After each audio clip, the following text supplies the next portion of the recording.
아이고야. 아유, 더 할 것 같아. 귀가 안 들리는 것 같아. 에이. 아우. 달려줘.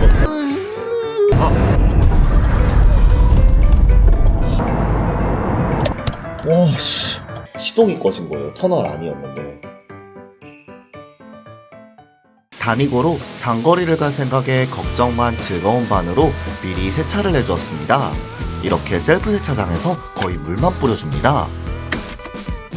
오랜만에 초소형 전기차를 주행하려니 역시 좀 떨립니다. 안전장치가 많지 않거든요. 제가 오늘부터 1박 동안 초소형 전기차 다니고를 가지고 속초에 다녀올 예정입니다. 속초에서 1박 이걸로 차박을 진행을 하고, 날씨도 풀렸겠다. 아마 괜찮을 거고, 이번에는 저번과 다르게 완속 충전을 걸면서 차박을 할 예정이라 아마 괜찮을 거예요. 죽진 않겠죠 뭐. 아이고야.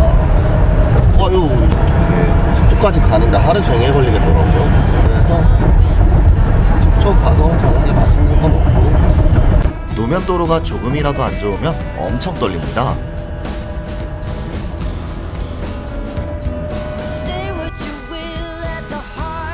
속초까지 가는데 한 200km 정도 걸려요. 중간에 4번 정도 충전을 하고 무사히 도착할 수 있으면 다행인데 도착할 수 있겠죠.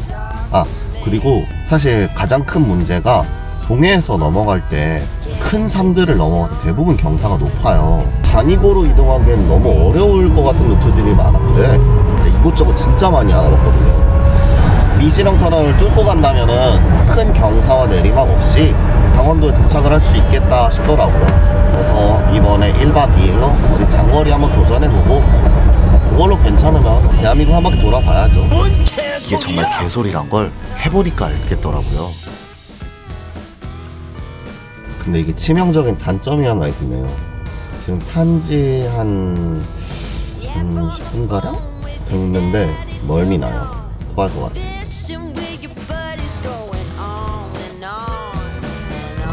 그리고 이 다니고의 좀 가장 큰 단점 중 하나가 컵홀더가 없어요. 음료수를 못 마심, 운전하면서 1시간 넘게 운전해야 되는데. 과연 단점이 저것뿐일까요? 다니고는 양손을 옆에 걸칠 수 있습니다. 경차도 옆에 큰 차가 있으면 무서운데 얘는 진짜 생명의 위협을 느낍니다. 가급적이면 추월을 하거나 뒤에서 서행을 합니다. 사실 고열감기가 나은 직후라 컨디션이 그리 좋지는 않습니다. 뻥 뚫린 도로가 있어서 속도를 한번 내봤습니다. 다니고찐 풀악셀 밟고 있고 시속 83km. 그 이상 올라가지는 않네요. 이런 주행 방법 장거리에선 정말 독이었습니다. 그렇게 생긴 첫 번째 문제 상황. 좀 비상사태까지는 아닌데 좀 큰일이 난 게, 지금 제가 첫 번째 목적지로 설정을 해줬던 가평역 전기차 충전소까지가 21km가 남았는데 배터리가 33%밖에 안 남았어요. 40km를 주행하는데 67%를 쓴 거죠. 근데 이게 15% 되면 차가 꺼지거든요. 아마 여기서 가기 전에 1차 충전소를 먼저 알아봐야 될 것 같아요.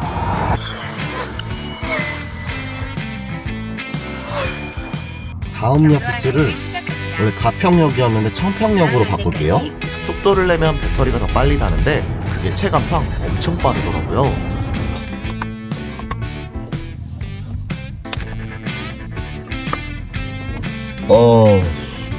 귀가 안 들리는 것 같아. 주행할 때 풍절음이랑 모터 소리가 엄청 큽니다. 청평역 공유차장 도착해서 배터리 21%. 와, 아슬아슬했다. 이번 여행의 첫 번째 전기차 충전입니다. 한적한 시골 도시 느낌의 청평역이었습니다. 일단은 원래 계획해뒀던 가평역까지는 안 될 것 같고 무조건 50km 안쪽으로 가야겠네요. 오씨, 죽을 뻔. 청평역은 청춘역이라는 슬로건을 가지고 있더라고요. 근데 뭐 아무것도 없었습니다. 근처에 돈가스를 팔고 있기에 카페 겸 식당에 방문하였습니다. 깔끔한 레트로 감성의 이쁜 가게였습니다. 옛날식 돈가스로 최근에는 일본식 돈가스만 먹어서 오랜만에 먹으니 정말 맛있더라고요. 근데 생각해보니 밥이 없었습니다. 대신 떡볶이가 나왔나 싶더라고요. 이 케첩 샐러드 아는 맛이지만 진짜 맛있습니다. 지금 1시간 충전에서 34%, 13% 남네. 큰일 났네. 생각보다 배터리 충전이 예상보다 더 느려가지고 예상했던 시간보다 속초에 도착하는 게 늦어질 것 같아요. 차에서 자야지 뭐. 1시간 동안 10% 충전을. 아무래도 충전 속도가 비정상적으로 느려서 다른 충전소로 이동합니다. 근처에 다른 공용 주차장입니다. 충전 시간이 길어 결국 차 안에서 쇼츠를 보면서 시간을 보냈습니다. 그래도 시간이 안 가서 주변 산책을 돌았습니다. 작긴 진짜 작다. 꽃이 한참 피고 있는 시기라 너무 이뻤습니다. 근처에 오일장도 있었지만 날이 아니더라고요. 충분히 시골 동네를 구경하였습니다. 그래도 시간이 안 갑니다. 1시 15분이고요. 71%입니다. 3시간 반 정도 걸리는 것 같은데 속초까지 가면은 해 뜰 때일 것 같아요. 밤새야지 뭐. 근데 이거 충전 중에는 공조를 못 씁니다. 와, 2시 26분 이제 100% 춘천으로 출발해 보겠습니다. 충전비는 진짜 싼 것 같습니다. 근데 주행거리를 생각하면 EV3랑도 큰 차이는 없는 것 같습니다. 승차감이 좋지는 않지만 주변이 뻥 뚫려 있어 편안한 오토바이 라이딩을 하는 느낌이라 기분은 좋습니다. 노면이 좋지 않으면 충격이 바로 오는 게 제일 큰 단점이지만요. 뭔가 잘못됐어 난 아니. 무사히 춘천에 도착하였습니다. 이걸로 벌써 두 번째 충전입니다. 나름 원격으로 문도 잠궈줍니다. 멋진 건물의 춘천시청입니다. 춘천하면 역시 닭갈비입니다. 근데 솔직히 닭갈비는 다른 곳이랑 비슷비슷한 것 같은데 이 메뉴만큼은 춘천에 올만한 이유라고 생각합니다. 안녕하세요. 사장님 그 2인분만 주문해도 괜찮을까요? 네. 아 네네네. 뭐 드릴까요? 저 닭 내장 예. 그 2인분 부탁드릴게요. 막장찌개도 하나만 부탁드릴게요. 저 콜라 제로도 하나만 부탁드릴게요. 한동안 수분 섭취를 못해서 음료수를 벌컥벌컥 마셔주었습니다. 닭 내장은 진짜 거의 춘천에서만 먹을 수 있는 춘천의 명물입니다. 2인분 치고는 푸짐한 양입니다. 직접 볶아주시는데 이렇게 볶아주실 때가 참 뻘쭘한 분위기가 되어버립니다. 그래도 전문가가 볶아주니 정말 믿음직스럽습니다.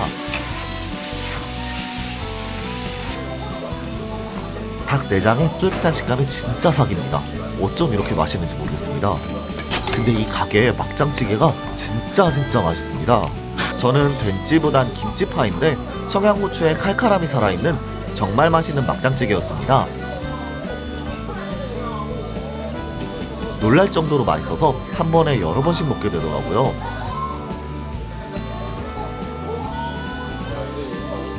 그렇게 열심히 준비된 음식을 먹어주고 한국인의 후식까지 알차게 먹어주었습니다. 후회 없는 식사였습니다. 닭갈비 말고 닭 내장 꼭 먹어보세요.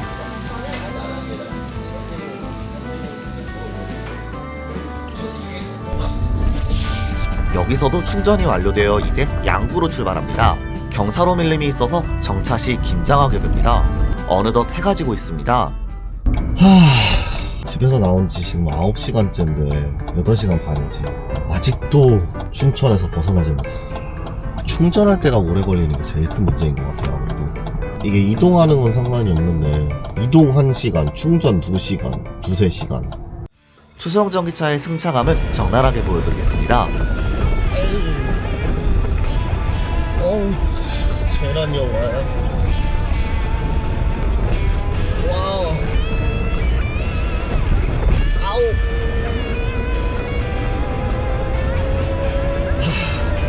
살려줘. 허리가 좋지 않으신 분들에겐 정말 추천드리지 않습니다. 없던 디스크도 생길 판입니다. 여기 2차선 도로에 언덕과 터널이 지속되는 구간이었습니다. 오, 여기 오르막길이라 그런지 풀악셀이 67km밖에 안 가요. 아우. 이게 정말 뒤조로 들어가는 사도세자의 심정을 느낄 수 있었습니다. 네. 결국 여기서 아주 큰 사고가 발생했습니다.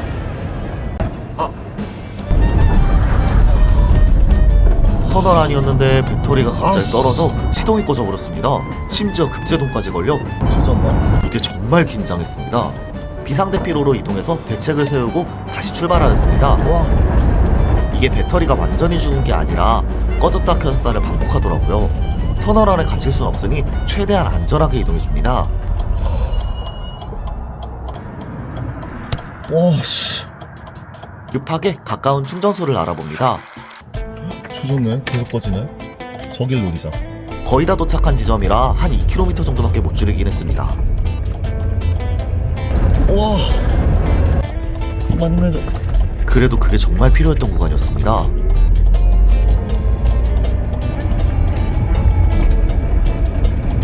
아씨, 또 꺼졌어. 차량 유입량이 적은 곳이라 정말 다행이었습니다.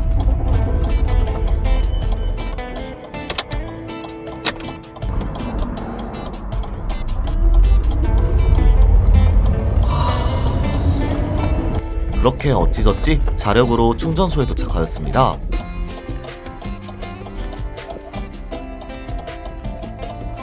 도착하니 긴장이 풀리더라고요. 소소형 전기차도 생명 연장을 해줍니다. 양구에 일단 도착은 했고요. 도저히 무사히 도착했다라고는 말씀을 못 드리겠네요. 5km 정도 남았던 구간에서 시동이 꺼진 거예요. 터널 아니었는데. 결국 이 이상을 진행하는 것은 위험하겠다 싶어 중단하고 우선 춘천으로 안전운전하며 돌아가겠습니다. 50km 이상을 밟지 않을 거라 교통 흐름에 방해되지 않게 12시에 출발하였습니다. 지금 춘천에 다시 도착을 했어요. 그래서 여기서 지금 하룻밤 지내고 다음 날에는 이제 철칙을 꼭 지키면서 이 차는 시속 50km 이상을 밟으면은 배터리에 문제가 있어가지고 꺼질 수 있다라는 걸 염두를 해두고 꼭 안전운전을 하면서 일단 돌아갈 예정입니다. 살아있어서 다음날을 맞이할 수 있었습니다. 닭갈비가 마지막 시사가 될 뻔했습니다. 아침 겸 점심으로 제가 춘천에서 방문했던 곳 중 아껴두었던 맛집을 방문하였습니다. 춘천까지 와서 중국집이야? 할 수 있는데 짜장면에 닭갈비가 들어갑니다. 짬뽕도 아주 맛있는 짬뽕입니다. 살아있음에 감사함을 느끼며 새 삶의 짜장면을 맛있게 먹어주었습니다. 여기 셰프가 5성 호텔 주방장이었다고 하더라고요. 맛있습니다. 그럼 진짜 안전운전해서 집으로 돌아가 보겠습니다. 안전운전. 과도한 속도를 내지 않으니 걱정 없이 올 수 있더라고요. 청평에서도 또 역시 한참을 쇼츠를 보면서 기다렸습니다. 그렇게 약 2시간 30분 만에 충전이 완료되어 집으로 돌아갑니다. 마음도 진정됐고 날씨도 좋아 기분 좋은 드라이브가 되었습니다. 그래도 한동안은 다니고는 않다려고요. 제가 춘천에서 양구로 넘어갈 때 이제 좀 언덕도 많고 산을 넘어가는 구간이다 보니까 터널을 좀 많이 지나가거든요. 근데 아무래도 뒤에 차가 있다 보니까 그 교통 흐름에 방해가 되지 않도록 속도를 좀 내면서 달렸어요. 소형 전기차가 시속 80km까지 밟을 수 있는데 거의 그거를 계속 밟으면서 갔던 거죠. 그러니까 배터리가 40%였는데 이제 터널 안에서 갑자기 20%로 뚝 떨어지더니 시동이 꺼져버린 거예요. 다행히 내리막 구간이어가지고 관성주행이 가능했었고, 그래서 일단은 그 터널 내에 있는 비상대피 공간이 있어요. 거기다 차를 대놓고 다시 시동을 켜니까 30%로 떨어졌는데, 다행히도 이제 중간중간 계속 꺼지기는 했는데 꺼졌다 켜졌다를 반복하면서 주행이 가능했고, 꺼졌다 켜졌다를 반복하면서 결국에는 이제 충전소까지 도착을 했고 양구에서 충전을 했어요. 소형 전기차는 동네에서만 사용하는 걸로. 사실 저도 터널에서 갑자기 차가 시동이 꺼지면서 멈추는 경험을 하니까 제 목숨의 위협을 느꼈다고 해야 되나? 제가 너무 안일하게 생각해서 그랬던 거긴 한데, 그럼에도 불구하고 일단은 너무 놀래가지고, 원래는 속초에 도착해서 잠도 차 안에서 잘 생각이었는데 오늘은 도저히 차 안에서 잘 수 있을 제 심장이 안 되더라고요.